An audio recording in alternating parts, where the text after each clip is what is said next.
여러분, 신앙생활 하면서 기도 제목이 계속 생기죠? 그렇습니까? 어떤 분은 신앙생활 하면 기도 제목이 점점 줄어들어야 되는 거 아니냐, 이렇게 말씀하실 분이 계실지 모르겠습니다.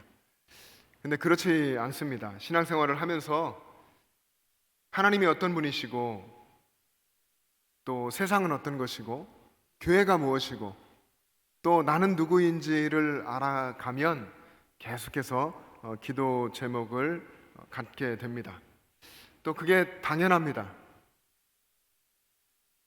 하나님 앞에서 신앙생활을 잘하고 싶습니다 하며 하나님 앞에 기도하게 되고, 하나님 정말로 말씀대로 살게 해주십시오, 정말 말씀을 따라 살아가기 원합니다, 이런 기도 제목을 또 갖게 됩니다.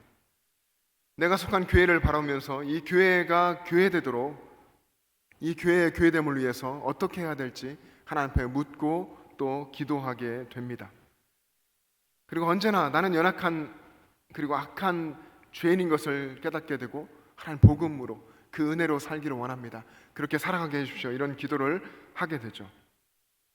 그리고 끊임없이 말씀을 보면서 신앙생활을 하면서 내 안에 늘 언제나 솟아나는 인간의 악함이 있고 이기심이 있고 교만함이 있는 것을 발견하면서 계속 기도하게 됩니다. 여러분, 기도한다고 하는 것은 하나님 앞에 서는 것입니다. 하나님의 임재 안에서 하나님과 교제하고 하나님과 친밀해지고 사귀는 것이죠. 또 믿음의 사람이 하나님이 주시는 힘을 얻게 되는 그런 신앙의 본질적인 행위가 기도입니다. 우리는 이런 과정을 통해서 성장하게 되고, 이런 과정을 통해서 또 강해집니다. 오늘 우리가 읽은 시편 46편의 이 시편 저자의 믿음이 놀랍습니다. 여러분이 함께 성경을 읽고 들었는데요, 어떤 생각이 드셨습니까? 나도 하나님 믿는 사람인데, 이 시편 저자도 그렇고 나도 하나님을 믿는 사람인데 이런 믿음이 있어야 하지 않을까, 나도 이런 믿음이 있어야 하지 않을까 하는 생각을 하면서 저의 믿음이 얼마나 작고 또 때로 천박하고 하는 것을 생각하며 부끄러운 마음이 들기도 했습니다. 이 시편 기자의 믿음이 얼마나 놀라운지 오늘 본문 2절과 3절을 같이 한번 읽겠습니다. 2절과 3절 여러분 성경을 보며 읽습니다. 시작. 그러므로 땅이 변하든지 산이 흔들려 바다 가운데에 빠지든지 바닷물이 솟아나고 뛰놀든지 그것이 넘침으로 산이 흔들릴지라도 우리는 두려워하지 아니하리로다. 아멘. 여러분, 성경을 읽는 거 좋은데 읽으면서 생각을 해야 됩니다. 여러분, 이 내용을 한번 생각해 보십시오. 이런 상황 속에서도 두려워하지 않는 믿음을 이 시편 기자가 가지고 있었습니다. 어떤 상황에서도 두려워하지 않는 것, 그것이 믿음입니다. 땅이 변해도, 땅이 변하는 것이 뭡니까? 여러 가지 생각할 수 있겠지만 땅이 변한다, 아마도 지진이 일어나는 것 생각해 볼 수 있겠죠. 몇 년 전에 지진으로 튀르키예에 수많은 사람들이 죽었고요, 이 지진이라는 것이 정말 무섭습니다. 또 산이 흔들리고 바다 가운데 빠지는 것, 이건 뭘까요? 아마도 단순히 생각하면 화산 폭발 같은 거, 그런 일이라고 볼 수도 있을 것 같습니다. 또 바닷물이 솟아나고 바닷물이 뛰놀고 그것이 넘쳐 산이 흔들리고, 아마 쓰나미나 이런 걸 생각해 볼 수 있을지 모르겠습니다. 정말 천재지변은 우리 산불도 가까이서 경험을 하고 도와주기도 했는데, 이런 천재지변은 사람에게 너무너무 두려운 것입니다. 인간이 아무것도 할 수 없다는 것을 경험하고 고백하게 되는 것이 이런 것이죠. 근데 이런 천재지변 속에서도 두려워하지 않는 것이 믿음이라는 것입니다. 시편 기자는 그의 놀라운 믿음의 고백을 이어갑니다. 5절의 말씀을 한번 보겠습니다. 5절 읽습니다. 시작. 하나님이 그 성중에 계심에 성이 흔들리지 아니할 것이라. 새벽에 하나님이 도우시리로다. 아멘. 이 시편 기자의 믿음이 놀랍습니다. 여러분, 우리가 잘 아는 종교개혁가 마틴 루터가 있는데요, 이 마틴 루터가 시편 46편을 정말 좋아했다고 합니다. 이 시편의 내용을 근거로 내 주는 강한 성이요, 내 주는 강한 성이요, 이 찬송, 유명한 찬송이죠. 이것을 만들었다고 합니다. 루터가 1517년에 종교개혁을 하고 4년 정도 흘러서 4년이 채 못 흘렀죠. 1521년 3월에 보름스 의회에 출석하게 됩니다. 황제가 만든 그런 루터의 신앙을 확인하는 자리였는데, 루터는 이 자리에서 나는 하나님 말씀인 성경과 양심에 따라서 행동하겠다라고 하면서 자신의 주장을 굽히지 않았습니다. 그리고 황제로부터 이단으로 판명되고 추방이 됩니다. 보름스회를 마치고 나오는 루터를 작산의 영주인 프리디히가 보호하기 위해서 그를 데리고 그의 영토 안에 있는 바르트부르크 성에 은신하도록 도와줍니다. 루터는 이 바르트부르크 성에서 10개월 동안 있으면서 신약 성경을 독일어로, 자국어죠, 그 나라 언어로 번역을 했습니다. 아마 이때 이 성에 있으면서 루터가 자주 읽고 자주 묵상하고 또 붙들었던 말씀이 시편 46편 방금 읽었던 5절의 말씀일 겁니다. 하나님이 그 성 중에 계심에 성이 흔들리지 아니할 것이라, 새벽에 하나님이 도우시리로다. 루터는 이 시편 말씀에서 힘을 얻고 그리고 불가능해 보였었던 이 종교개혁을 이끌어 갔습니다. 담대하고 용기 있게 이끌어 갈 수 있었습니다. 당시 루터가 성경을 읽고 또 기도하고 성경을 번역했던 바르트부르크 성에 루터의 방이 보존되어 있습니다. 한번 사진을 잠깐 보시겠습니다. 네, 저기가 바르트부르크 성 안에 들어가면, 아주 깊숙이 들어가면 그 어느 구석에 저 루터의 방이 있습니다. 저기서 저 자리에 앉아서 기도하고 성경을 붙들고 묵상하고 또 번역하는 일을 했습니다. 말씀을 붙들고 기도하면서 이 중세라고 하는 1000년 이상을 이어온 이 중세라는 어마어마한 권력에 맞섰던 마틴 루터의 믿음, 그 믿음이 여러분에게 있습니까? 산이 흔들리든지 또 땅이 변하든지 바다 가운데 산이 빠지고 바닷물이 솟아나고 뛰놀고 그것이 넘치며 산이 흔들릴지라도 나는 두려워하지 않습니다 라고 고백하는 그런 시편 기자의 믿음이 여러분에게 있습니까? 여러분, 어떻게 하면 이런 믿음을 가지고 신앙생활을 할 수 있을까요? 여러분, 무엇보다 먼저는 하나님이 나와 함께 하심이 믿어져야 합니다. 하나님은 나와 함께 계시다. 온 우주 만물을 창조하시고 그것을 붙드시고 보존하시고 회복시키실 전능하신 하나님이 나와 함께 계시다 하는 그 믿음이 있어야 됩니다. 시편 기자는 1절에서 이렇게 고백했습니다. 하나님은 우리의 피난처시요 힘이시니 환난 중에 만날 큰 도움이시라. 하나님은 내 피난처다. 하나님 나의 힘이다. 환난 중에 내가 만날 나의 큰 도움이시다 라고 하나님을 노래하며 찬양했습니다. 내가 당하는 환난이 얼마나 커 보입니까? 얼마나 크게 느껴집니까? 그런데 시편 기자는 내가 만나는 그런 환난의 상황보다도 하나님의 도우심이 더 크다라고 고백한 겁니다. 그리고 11절 마지막 절에 여러분 성경 속에 보시면 11절에 보면 만군의 여호와께서 우리와 함께 하시니 야곱의 하나님은 우리의 피난처시로다 라고 노래했습니다.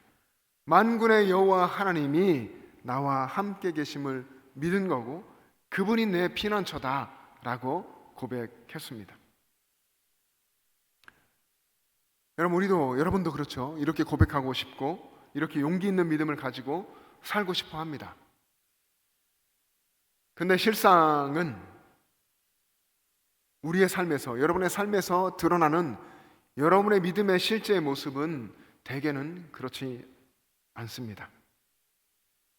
우리의 삶에서 하나님을 바라보려고 하지만, 바라보려고 해도 하나님이 보이지 않고 눈에 보이는 현실이 너무나 커 보여서 그렇게 느껴지기 시작하면 순간순간 두려움과 또 염려와 환난에 흔들리곤 합니다.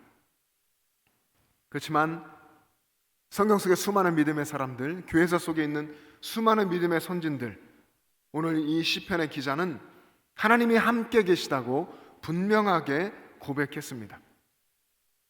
시편 기자는 하나님이 함께 계심을 그의 삶에서 경험했고 그리고 확신 있게 고백합니다.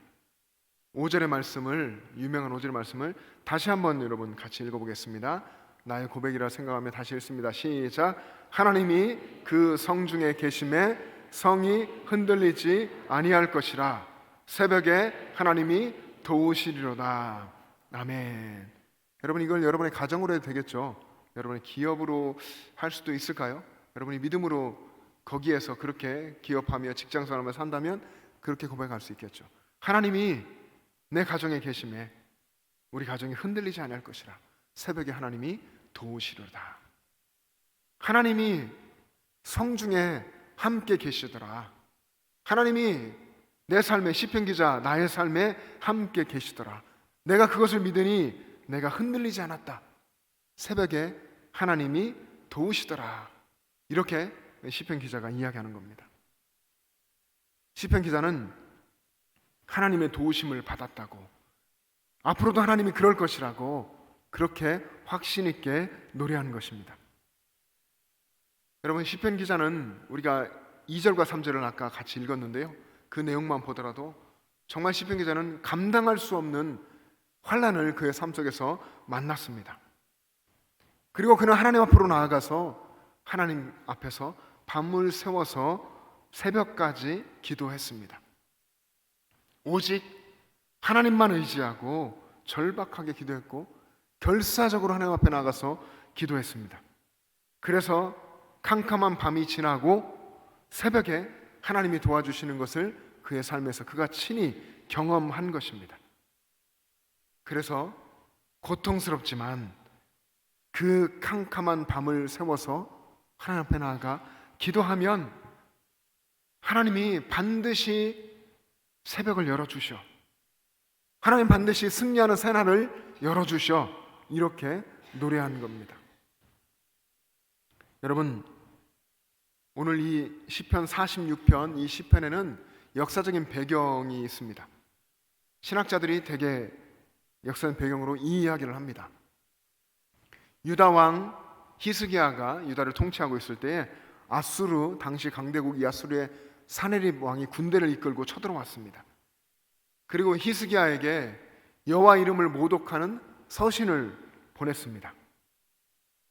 자신의 군대 앞에서, 이 아수르 사네립의 군대 앞에서 수많은 다른 신들이 굴복했다 라고 하면서 항복하도록 그렇게 요구합니다. 히스기야는 그 편지를 가지고 성전에 들어가서 하나님 앞에 그 편지를 펴놓고서 간절히 밤새도록 기도합니다. 이에 하나님은 아수르 진영에 천사들을 보내서 아수르의 군사 18만 5천 명을 몰살시키십니다. 백성들이 자고 일어나 보니까 시체밖에는 남은 것이 없었습니다.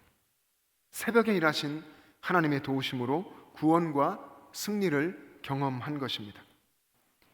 이 역사적인 사건을 기억하면서 시편 기자가 자신과 함께 계신 하나님을 믿고 환난 가운데 새벽을 깨우며 기도했던 것입니다. 여러분, 우리도 기도해야 됩니다. 신앙생활 한다면 순간순간 삶 속에서 늘 기도하고 또 하나님 앞에 나아가서 성전에 와서 기도해야 됩니다. 영국의 복음주의 순회 선교사였던 오스왈드 챔버스 목사님, 유명한 오스왈드 챔버스 목사님이 이런 이야기를 했습니다. 기도 때문에 치러야 할 불편을 불편이라고 생각하지 말라. 여러분, 기도하러 오는 것, 새벽 깨우는 것, 하루가 다 피곤할 텐데, 그 시간 너무 졸리는데 피곤한데, 이렇게 생각할 수 있습니다. 그걸 불편이라면 불편이라고 할 수 있겠죠. 그러나 그것을 불편이라고 하지 말아라. 하나님은 당신을 위해, 당신이 기도하도록 하기 위해서 모든 것을 희생하셨다 라고 말했습니다. 하나님이 하나님의 독생자 예수 그리스도를 이 땅에 보내셨고, 예수님은 십자가에서 고난을 당하시고 십자가에서 피를 다 흘려 주시기까지, 죽기까지 그렇게 순종하셨습니다.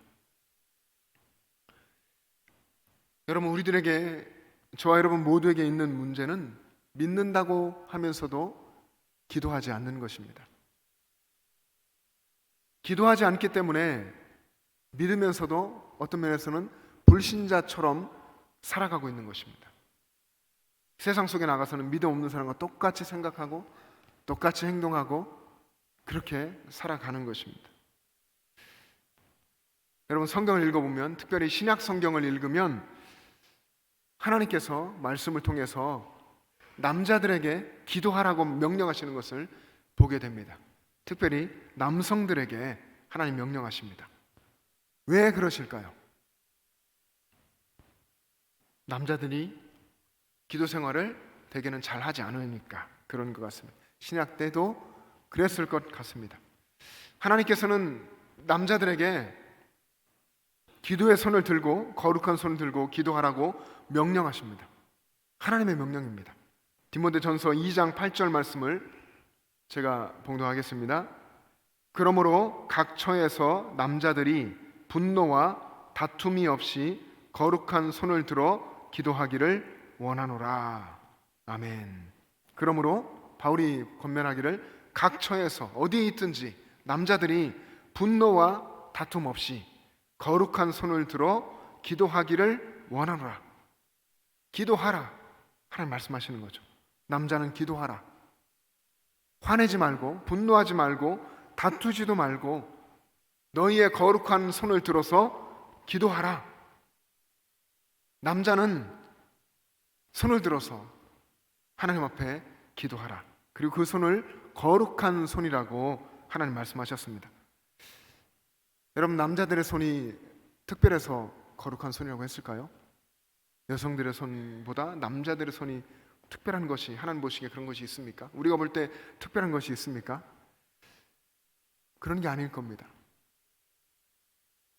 남자들이 하나님께 항복하며 손을 들고 기도하면 하나님께서 그 기도를 통해서 하나님 나라의 거룩한 역사를 나타내실 것이기 때문에, 그런 하나님 나라의 역사를 이루는 남자들의 기도하는 손을 거룩한 손이라고 한 것입니다. 물론 여기에는 여성이 다 포함되죠. 하나님은 그것을 다 포함해서 모든 사람의 기도를 말하지만 특별히 남자들이 기도해야 된다, 특별히 가장들이 기도해야 된다, 이렇게 말하는 것입니다. 남자가 기도하면 가정의 변화가 일어날 것이고 온 가족이 기도하게 될 것입니다. 교회의 남자들이 기도하기 시작한다면 그 교회가 변하고 그 교회가 기도하는 교회가 될 것입니다. 주님이 명령하신 이 명령, 특별히 남자들에게 명령하신 이 명령을 따라 남성들이 더 기도할 수 있기를 원합니다. 여러분, 어떤 여자분이 기도를 정말 열심히 하는 분이었는데 결혼을 하게 됐습니다. 결혼할 때에 남편 될 사람과 한 가지 약속을 했다고 합니다. 이 약속만은 꼭 지켜달라 하면서 약속을 했는데 그 약속이 무엇이었을까요? 그 약속은 매일 잠자기 전에 함께 꼭 기도하고 자자 하는 것이었습니다. 그 약속을 지키겠다고 남자도 약속을 했고요. 그리고 결혼하고 나서 이 약속이 성실하게 잘 지켜져 갔습니다. 근데 하루는 남편이 술이 잔뜩 취해서 퇴근했습니다. 그날도 아내는 기도하고 자자고 남편에게 이야기했고, 남편은 오늘은 당신 혼자서 기도해 하더랍니다. 그래도 아내는 여보 약속했잖아요, 같이 기도해요 하고 억지로 남편 손을 붙잡고 기도하는 겁니다. 하나님, 오늘 밤 제 남편이 이렇게 술에 잔뜩 취해서 돌아왔습니다. 이렇게 기도하는데 남편이 갑자기 이제 아내의 귀에 조그만 소리로, 이제 혀 꼬부라지는 소리로 이야기합니다. 여보, 나 취했다고, 술 취했다고 하지 말고 아프다고 그래.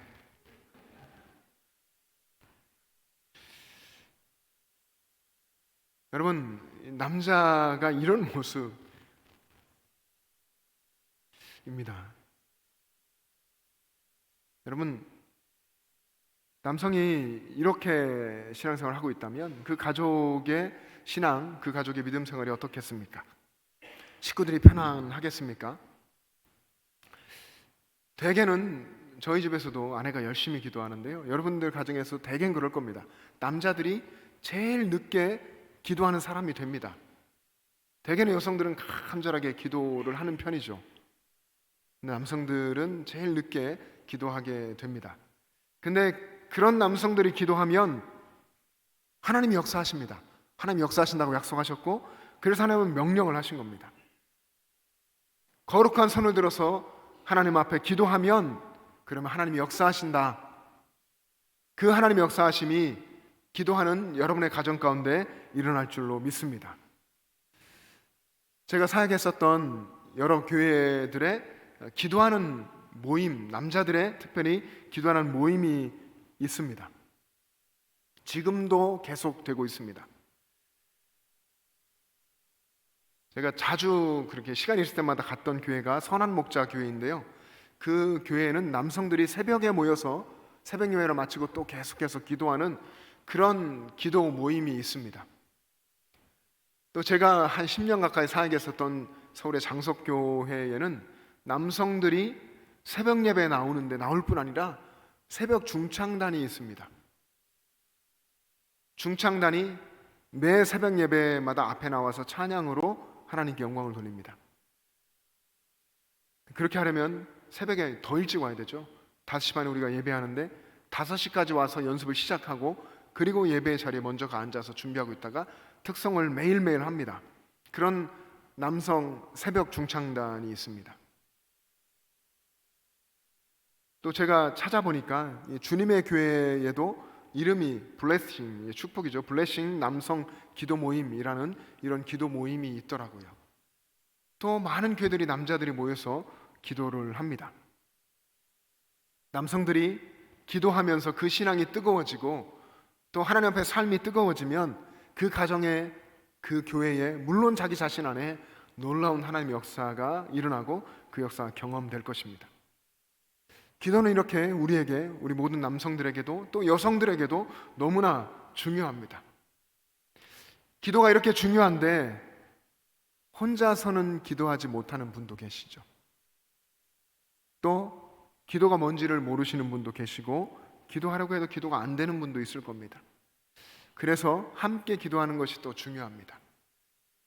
여러분, 가족들이 함께 기도하고, 기도가 잘 안 돼도 하나님 의지하며 같이 기도하고, 또 새벽 예배에 나오셔서 기도하고, 또 특별히 특별 새벽 기도 한다 하면 이런 때 여러분 나오셔서 함께 같이 기도했으면 좋겠습니다.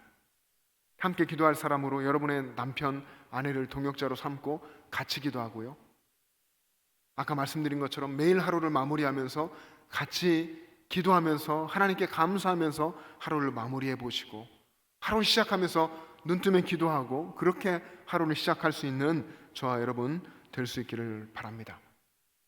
기도하지 않았던 생활들, 딱딱하게 굳어진 그런 영적인 틀들을 기도하며 깨뜨릴 수 있기를 원합니다. 여러분 삶에 어려운 부분들이 있습니까? 신앙생활하면 사실 어려운 부분들을 계속 보게 된다고 말씀을 드렸는데, 어려운 부분이 있습니까? 또 묶이고 매여 있는 것들이 있는데 그게 잘 풀어지지 않는 것 같습니까? 내 모습이 풀이 죽은 것처럼, 마치 그렇게 시들어버리는 것처럼 그렇게 지치고 힘듭니까? 내 주변의 모습이, 우리 가족의 모습이 그렇게 힘든 것 같습니까? 기도하십시오. 기도하면 살아납니다. 하나님이 살려주십니다. 하나님 앞에 오늘부터 열심으로 나아가서 기도하고, 눈 감고 기도하고, 눈 뜨고 기도하고, 예배당 나와서 기도하고, 삶 속에서 기도하고, 늘 기도하며 살아가는 여러분 되시기를 축복합니다. 기도하겠습니다.